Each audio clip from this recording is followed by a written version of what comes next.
உடல்ல இருக்கிற சாமி கூட பேசணுமா? எனக்கு ஒரு ஆசை. என் மேல வர்ற சாமி கூட நான் பேசணும். என் மனசுல இருக்க கேள்விகள நான் கேட்கணும். என் மேல வர்ற சாமிய, அந்த தெய்வத்துக்கு கூட நான் உட்கார்ந்து ஒரு ஆள்ட்ட நேரடியா பேசுற மாரி என்னால பேச முடியுமா? அதுதான் நான் அறிஞ்சத அறிவு நண்பர்கள்ட்ட பகிர்ந்து கொள்ள ஆசைப்படுறேன். ஏங்க உடல தொட்ட சாமி, உடல்ல நின்னு ஆடுன சாமி, உடல்ல உங்க மூலமா நின்னு, உங்க நாவுல நின்னு அருள்வாக்கு சொன்ன சாமி, உங்க கூட பேசாம போயிருமா? சரி, ஏன் பேச மாட்டுது? ஏன் பேச முடியல? என்ன காரணம்? என் மேல இருக்கிற சாமிய அழைச்சு, "ஐயா வாயா, முன்னாடி நில்லுயா, நான் கேட்கிற கேள்விக்கு பதில சொல்லுயா" அப்படின்னா சாமி சொல்லாம போயிருமா? இங்க என்ன தடுக்குது அப்படின்னா, நாம அந்த நிலைக்கு போக மாட்டோம். சாமி கூட பேசணும் அப்படின்னா, அந்த தெய்வ நிலைய நெருங்கணும் அப்படின்னா, என்னை சுற்றி எனக்கு இருக்கிற கட்டுப்பாடுகளும், நான் கடைப்பிடிக்கிற விரத முறைகளும் தான் அந்த தெய்வத்த நெருக்கத்த அதிகரிக்க செய்யும். சரிங்க, என் உடம்புல வர்ற சாமி கூட நான் எப்படியாவது பேசிறணுங்க. எப்படியாவது பேசிறணும். கனவுல வருது, பேசுது, கனவுல ஒரு சில விஷயங்கள சொல்லுது. அதெல்லாம் இருக்கட்டுங்க. ஆனா என் உடம்புல வர்ற சாமிய நான் நேரா பேசணும். எப்படி பேசுறது?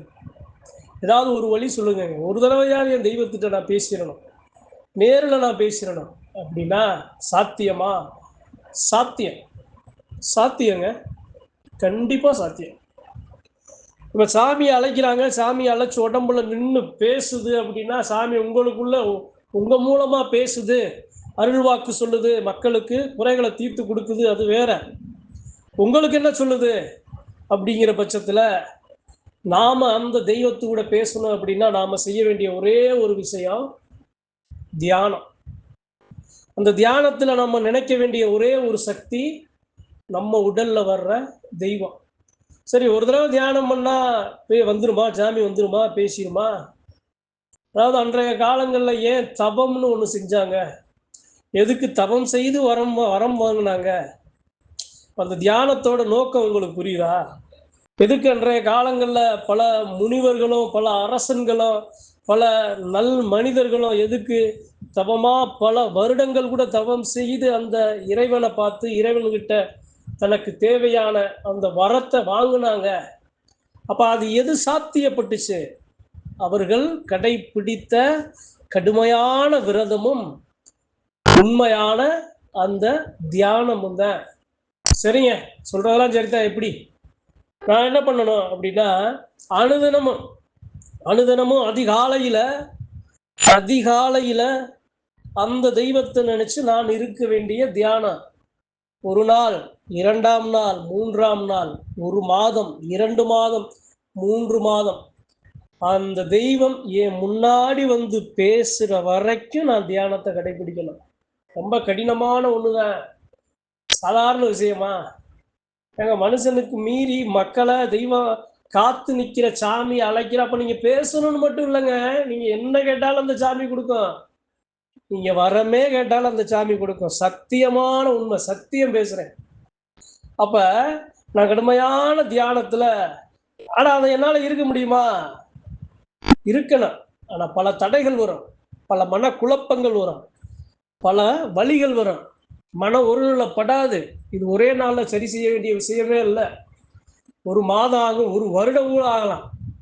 ஆனா நான் அந்த முயற்சியை நான் எடுத்தேன். இப்ப மனசுக்குள்ள கேள்வி, பல கேள்வி, பல கஷ்டம், பல வேதனை, பல இடையூறு, எல்லாத்தையும் நம்ம தேடுறோம்ல. யாரா நமக்கு நல்லது சொல்லிட மாட்டாங்க? யாரா நமக்கு நல்லது செஞ்சிட மாட்டாங்க? அது உங்களுக்குள்ளேயே இருக்குங்க. இது சாமி ஆடிதான் செய்யணும்னு இல்ல. தெய்வத்தின் மேல் பேரன்பு கொண்ட பெருமக்கள் யாரு வேணாலும் செய்யலாம். உண்மையான முறையில நீங்கள் வழிபடுகிற அந்த கடைபிடிக்கிற அந்த தியானம் இருக்குல்ல, நூலு மாதிரி பிடிச்சு உங்க சாமிகிட்ட போய் உங்களை சேர்க்க வைக்கீங்க. சேர்க்க வைக்க உங்க சாமி உங்களை மாதிரியே முன்னாடி உட்காந்துருக்கோம். நீங்க எப்படி உட்காந்து தியானம் பண்றீங்களோ அதே மாதிரி உங்களுக்கு எதிராக அந்த சாமி உட்காந்துருக்கோம். பெண் தெய்வமா இருந்தாலும் ஆண் தெய்வமா இருந்தாலும் உங்களை மாதிரி உட்காந்துருக்கோம். நான் அதோட உருவத்துல உட்காந்துருக்கோம். அதோட உருவம் எப்படி இருக்குமோ அதோட உருவத்துல உட்காந்துருக்கோம். அப்ப நீங்க கேட்கலாம், என்னையா? அப்ப நீங்க கேட்கணுங்கிறத விட நீங்க பார்த்த தெய்வத்தை அந்த கண்ணறக்க நீங்க பார்த்தாலே போதுங்க. பார்த்தாலே போதும். யாருக்கும் கிடைக்காத ஒண்ணுங்க. தெய்வ சக்தியை நம்ம அப்படியே நம்ம சாமி எப்படி இருக்குன்னு முழுமையா முன்னாடி உட்காந்து அதனுடைய தோற்றத்தை நமக்கு காட்டுச்சுன்னா நமக்கு எப்படி நம்ம எப்படி உணர்வோம்? எப்படி உணர்வோம் சொல்லுங்க? பா வேற எதுவுமே வேணாம், போதும்டா இந்த வாழ்வுங்கிற மாதிரி தோணும். முடியும், சத்தியமா முடியும், உங்களால முடியும். இப்போ உங்க உடல்ல இருக்கிற சாமியை உங்க முன்னாடி அழைச்சு நீங்க பேச ஆரம்பிச்சிட்டீங்க அப்படின்னா அடுத்து அந்த தெய்வம் உங்ககிட்ட பேச விரும்பும். எப்படான்னு காத்து கிடக்குங்க தெய்வங்கள்லாம். நாம தான் அந்த நெறிமுறையை கடைபிடித்து அந்த தெய்வத்திட்ட பேச வேண்டிய அந்த தகுதியை இழந்து நிற்போம். அப்ப என் உடம்புல இருக்க சாமி கூட பேசணுமா, பேச முடியுமா? சத்தியமா பேசணும், சத்தியமா பேசணும். சரிங்க, தியானமே இருக்க முடியலங்க, இருக்க முடியல, அப்ப பேச முடியாது. உங்க சாமியோட நீங்க பேச முடியாதுங்க.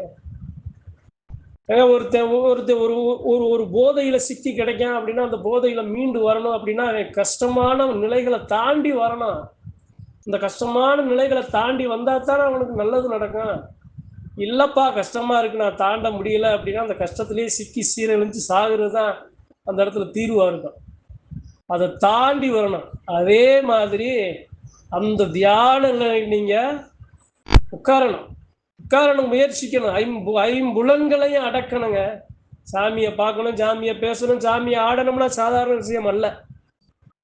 சாதாரண உண்மையா 100% மற்ற ஆட்கள் மாதிரி பொய்யா போலியா ஆடாம உண்மையான தெய்வத்தை நீங்க ஆடணும், பார்க்கணும், பேசணும், மனக்குறைகளை கேட்கணும், உங்களுக்கு தீர்வு கிடைக்கணும் அப்படின்னா ஐம்புலன்களையும் அடக்கி நீங்க இது மாதிரியான கடுமையான விரதம் நீங்க இருக்கணும். அன்றைய காலங்கள்ல புலவர்கள் ஏன் அவ்வளவு காலம் தவம் இருந்தாங்க? எதுக்குன்னு புரியுது? அந்த தவத்தை நாம அதை ஆரம்பிச்சு நாம முன்னாடி ஒரு ஒரு முதல் நிலையில உட்காரும் போதாங்க அந்த வழி தெரியும். எவ்வளவு கடினமான ஒரு செயல். ஆனா அது ஆரம்பத்துலதான் அது கடினமா இருக்கும், போக போக அது ஒரு சுகமா இருக்கும். அப்ப நீங்க உங்களுடைய தெய்வத்தை உங்க உடல்ல வர்ற தெய்வத்து கூட நீங்க பேசணும் அப்படின்னு நீங்க ஆசைப்பட்டீங்க அப்படின்னா இதுதான் முழுமையான வழி. சரிங்க, என்ன பண்ணலாம்? சரிங்க, என் சாமி அப்போ உங்களை மாதிரி நான் வந்து தியானம் இருக்குங்க, தியானம் இருந்து என் சாமி முன்னாடி வந்து நிற்குதுங்க. அப்போ நான் கேட்குற கேள்வி எல்லா கேள்விக்கும் பதில் சொல்லிடுமா? நீங்கள் கேட்காத எல்லா கேள்விகளுக்கும் பதில் சொல்லணும், எல்லாத்துக்கும் சொல்லணும். என்னையா, என்ன என் சாமி இப்படி கிடக்கு, என்ன கோவில் இப்படி கிடக்கு, என்ன என் குடும்பத்தில் இவ்வளவு பிரச்சனைகள் இருக்கு, இணையா இத்தனை பேர் வர்றாங்க, இத்தனை கேட்குறாங்க, இதுக்கு என்ன காரணம்? நீங்கள் என்ன கேட்டாலும் அந்த சாமி சொல்லும், எல்லாத்துக்கும் சொல்லும், எல்லாத்துக்கும் தீர்வு சொல்லும், எல்லாத்துக்கும் வழிமுறை சொல்லும், எல்லாத்தையும் சரி பண்ணி கொடுக்கும். சத்தியமான உண்மை. உங்க உடல்ல வர்ற சாமி கூட பேசணும்னா நாம என்ன செய்யணும்? இதுதான் ஒரே தீர்வு. நன்றி, வணக்கம். மற்றும் ஒரு பதிவில் சந்திப்போம்.